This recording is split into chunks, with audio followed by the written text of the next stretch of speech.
नमस्कार, मैं हूं श्यामगिरी। आप देख रहे हैं हमारा चैनल मुद्दा भारत का। आज का हमारा मुद्दा है मुंबई सहित के आसपास के सबर्म इलाके में, एमएमआर इलाके में ट्रांसपोर्ट की अव्यवस्था, जिसकी वजह से हज़ारों नहीं लाखों लोग जो है सफ़र कर रहे हैं मुंबई जाने के लिए या मुंबई पहुंचने के लिए, अपने नौकरी के लिए, अपने व्यवसाय के लिए।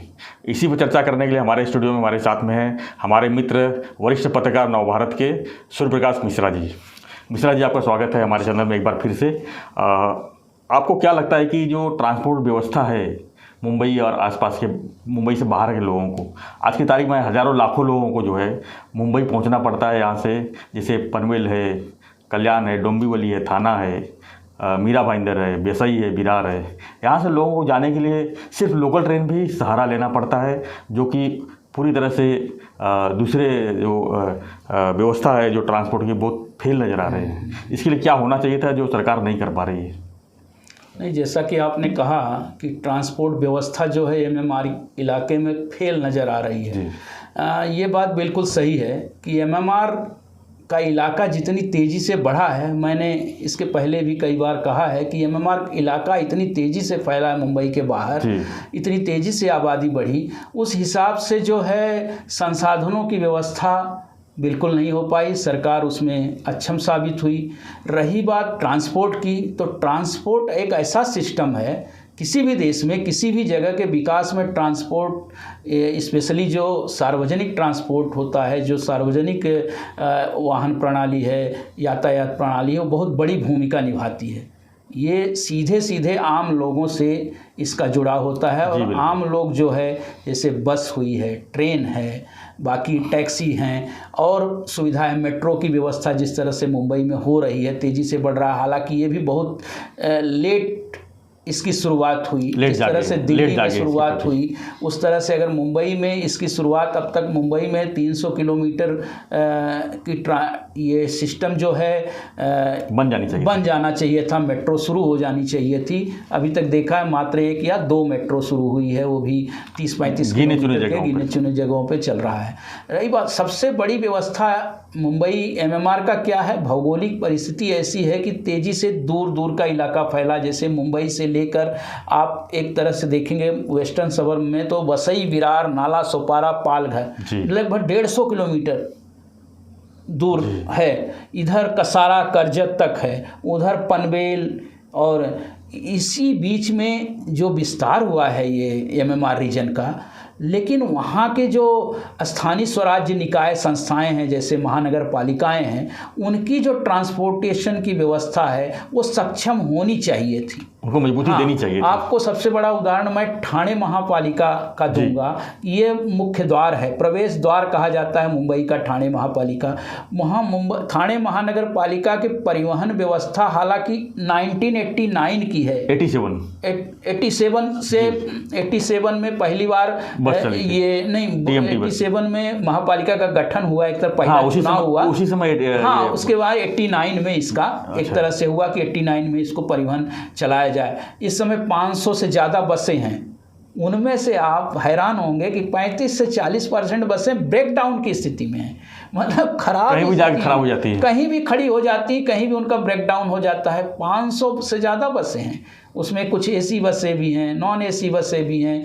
कई बार उसका रख रखाव करना भी इनको भारी पड़ रहा है। इनको सबसे बड़ी भारी चीज़ है कि इतनी बड़ी महानगर पालिका के पास जो परिवहन प्रणाली होनी चाहिए, मतलब गिने चुने बस है, वो भी मेंटेन नहीं है। आपकी जानकारी के लिए, दर्शकों की जानकारी के लिए मैं बताना चाहता हूं कि 1990 के बाद यहाँ महसूस किया गया और कई कमिश्नर आए और गए, MRTS, mass rapid transit system जिसको कहा जाता है, कि किस तरह से यहाँ बनाया जाए, उस पर अब तक चर्चा हो रही है, अब तक चर्चा। और आप 90 से लेके 32 सालों में इस तरह की कोई ऐसी व्यवस्था नहीं हो पाई कि जिससे ट्रांसपोर्ट सिस्टम जो है यहाँ का सुधर सके।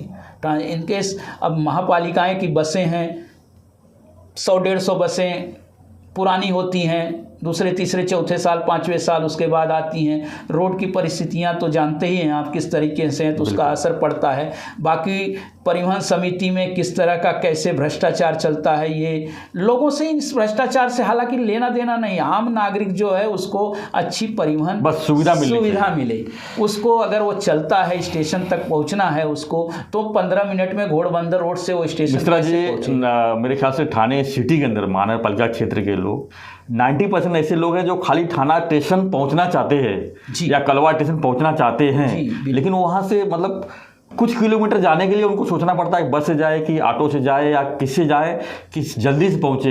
लेकिन ये व्यवस्था अभी तक अव्यवस्था है। इसको क्या कहा जाए, इसको कितना फेलियर कहा जाए? फेलियर तो रहा ही है। स्थानीय निकाय जो रहा उनकी अव्यवस्था रही, उन्होंने उस तरीके से उतना ध्यान नहीं दिया गया। रोड चौड़े किए, इन कुछ सालों में रोड चौड़े हुए हैं। बड़ी बड़ी बसें थी पहले, महापालिका की टीएमटी की बसें आती थी, बड़ी बड़ी बसें, तो गलियों में या और क्षेत्रों में जा नहीं पाती थी, देरी होती थी, ब्रेक डाउन उनका होता था।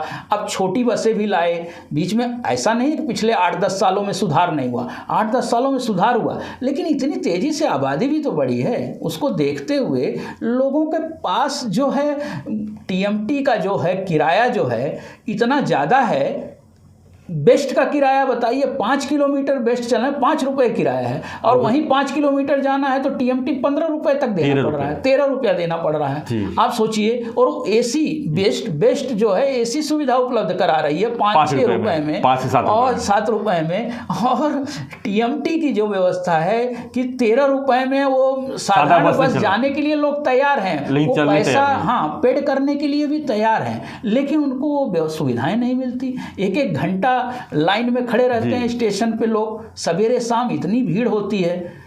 हम तो अब आशा करते हैं, थानेकरों को तो आशा है कि सौभाग्य से थाने के सीएम हुए हैं श्री एकनाथ शिंदे जी, उनसे बहुत उम्मीदें हैं उनसे। लोग सोच रहे हैं कि बहुत चीज़ बदल जाएगी, बहुत चीज़ें बदलेंगी, और उनमें सबसे ज़्यादा बदलाव की ज़रूरत अभी उन्होंने पानी को लेकर बड़ा निर्णय लिया कि पानी, ये क्या है बोलते हैं ना, पानी, बिजली, परिवहन, ये जो आवश्यक चीज़ें हैं आम आदमी के लिए, मूलभूत चीज़ें हैं शहरों में। शहर की पानी, बिजली और परिवहन व्यवस्था अगर अच्छी है आपकी, इनके इसमें परिवहन व्यवस्था सबसे आगे आती है, क्योंकि लोग जाएंगे कैसे, जाना है उनके अपनी रोजी रोटी के लिए, उनको भागना है, उनको रोज़ दौड़ना है, तो वो परिवहन व्यवस्था जितनी सुदृढ़ रहेगी उतने ही विकास के रास्ते खुलेंगे, ये तय है।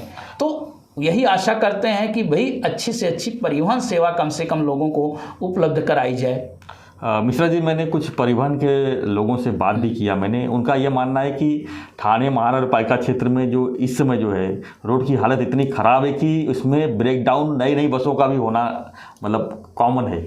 तो जब तक ये लोग रोड का व्यवस्था अच्छे से नहीं करते, ब्रिज के ऊपर खड्डे हैं, जहाँ से बस को जाना है वहाँ पर खड्डे ही खड्डे हैं। जैसे भिवंडी जाना है, ज़्यादा करके बसें भिवंडी भी जाती हैं, घोड़बंदर रोड से जाती हैं, सब खड्डे वाले रोड हैं। इसके लिए बसों का जो मेंटेनेंस काफ़ी निकलता है और वो कर नहीं पाते हैं और लोगों को व्यवस्था झेलना पड़ता है। ये कहाँ तक सही है? ये बात बिल्कुल सही है, बिल्कुल सही है कि सड़कों की जो अव्यवस्था है उसकी वजह से बहुत सारे कारक बसों में वो समस्या आ ही रही है। लेकिन सबसे पहली बात है कि उनके रख रखाव, ये कारक वो भी है, लेकिन दूसरा कारक मुझे ये भी लगता है कि जो व्यवस्था जिस तरीके से होनी चाहिए, ऐसा नहीं कि यात्री नहीं है, यात्री काफ़ी बड़ी संख्या में, लाखों में है यात्री, और तब क्यों इतना नुकसान होता है? केवल ब्रेक डाउन ही एक कारण मुझे नज़र नहीं आता, क्योंकि सड़कों की वजह से ही, बाकी सारे कारण हैं। वहाँ की व्यवस्था अभी कितने सालों से मांग की जा रही थी कि कोई एक अच्छा अधिकारी टीएमटी को